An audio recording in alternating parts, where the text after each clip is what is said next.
കൂടുതൽ വാർത്തകളും വീഡിയോകളും കാണാൻ ഈ ചാനൽ സബ്സ്ക്രൈബ് ചെയ്യുക. കൂടെ ബെൽ ബട്ടൺ അമർത്തുക. നമസ്കാരം. ബാലപീഡകൾ ഒഴിവാക്കാനായിട്ട് കുട്ടികൾ ജനിച്ചു കഴിഞ്ഞ് കുറച്ച് നാളുകളൊക്കെ കഴിയുമ്പോൾ വല്ലാതെ വാശി പിടിക്കുക, കുട്ടികൾക്ക് വല്ലാതെ രോഗോപദ്രവങ്ങളൊക്കെ ഉണ്ടാകുന്നു.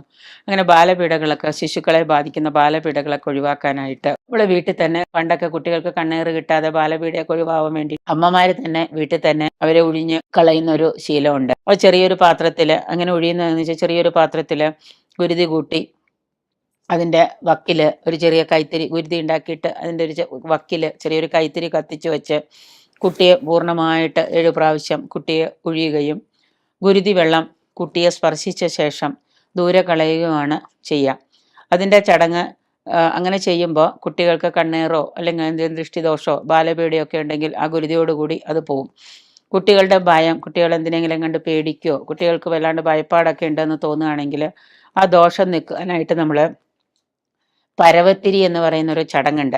പരവത്തിരി ചടങ്ങ് എന്ന് പറയും. കുട്ടികൾക്ക് വല്ലാതെ ഭയപ്പാട് വന്നു, കുട്ടികൾ രാത്രി ഉറക്കത്തിൽ എന്തെങ്കിലും പേടിച്ച് കരയുക, അതുപോലെ പകൽ എന്തെങ്കിലും പേടിച്ചിട്ടുണ്ടെങ്കിൽ അതിനെക്കുറിച്ച് ഓർത്ത് രാത്രി കരയുക, അങ്ങനെയൊക്കെ വന്നു കഴിയുമ്പോൾ ഈ പരവത്തിരി കർമ്മം നടത്തുന്നതെന്ന് വെച്ച് കഴിഞ്ഞാൽ നമ്മുടെ വാഴയുടെ ഇലയുള്ള വാഴക്കൈ മുറിച്ചെടുത്തിട്ട് അതിൻ്റെ തലയ്ക്ക്, വാഴക്കയുടെ തലയ്ക്ക് ഒരു ചെറിയ തുണി ചുറ്റും.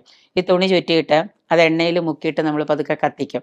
അങ്ങനെ എണ്ണയിൽ മുക്കി കത്തിച്ചിട്ട് ആ ചുറ്റിയ ശീല, നമ്മൾ കത്തിക്കുന്ന ആ ശീലയുണ്ടല്ലോ, തുണി, അതിൻ്റെ ചുറ നിവർത്തിക്കൊണ്ട് കത്തുന്ന ഭാഗത്ത് നമ്മൾ കുറച്ച് ഗുരുതി വെള്ളം ഇങ്ങനെ ഒഴിച്ചു കൊടുക്കും. അതിന് ഗുരുതി വെള്ളം ഒഴിക്കുകയോ കുടയൊക്കെ ചെയ്യുമ്പോൾ പതുക്കെ തീ കെടുന്ന സമയത്ത് ചീന്ന് തീയിലിങ്ങനെ വെള്ളം വീഴുമ്പോൾ എന്താണ്, പതുക്കെ ഒരു ചെറിയ സൗണ്ട് ഉണ്ടാവും. ആ ചെറിയ സൗണ്ട് വെള്ളം ഇങ്ങനെ പൊട്ടിത്തെറിക്കും, തീ ഇങ്ങനെ പൊട്ടിത്തെറിക്കും. ആ പൊട്ടിത്തെറിക്കുന്ന ശബ്ദം കേട്ടാൽ കുട്ടിയുടെ പേടി മാറും.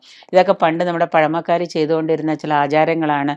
കുട്ടികൾക്ക് ബാലപീഡയോ കണ്ണേറോ പേടിയോ ഒക്കെ ഉണ്ടാകുമ്പോൾ അതിനെ മാറാനായിട്ട് ചെയ്തുകൊണ്ടിരുന്ന ചില ഇതാണ്. അപ്പോൾ ആ ശബ്ദം കൊണ്ട് ഭയം മാറുകയും അതാണ് അതിൻ്റെ തത്വം. ആ പേടി മാറുന്നതിന് വേണ്ടിയിട്ട് അത് ചെയ്യുക. ഈ കർമ്മത്തിന് പിന്നിൽ ഇങ്ങനെയാണ് ചില നമ്മുടെ പുഴമക്കാർ, മുത്തശ്ശിമാരൊക്കെ പണ്ട് ചെയ്തിരുന്നത്. പണ്ട് ഒരു സമുദായം തന്നെ, പരവത്തിരി സമുദായക്കാർ തന്നെ ഇത് നടത്തി വരാറുണ്ട്, ഈ പരവത്തിരി എന്ന് പറയുന്നത്. അപ്പം തീർച്ചയായിട്ടും ഈ ഗുരുതി ഒഴിയുന്നത് കൊണ്ട് കുഞ്ഞുങ്ങൾക്കത് കണ്ണേറ് അതുപോലെയുള്ള കാര്യങ്ങളൊക്കെ മാറി, അവർ ശത്രുക്കളെ ബാധിക്കുന്ന ബാലപീഡകളൊക്കെ മാറി അവർ നല്ല ഒരു ഇതിലേക്ക് വരികയും അവരുടെ പീഡകളൊക്കെ ഒഴിഞ്ഞ് നല്ല ആരോഗ്യവാന്മാരായിട്ടിരിക്കുകയും ചെയ്യും.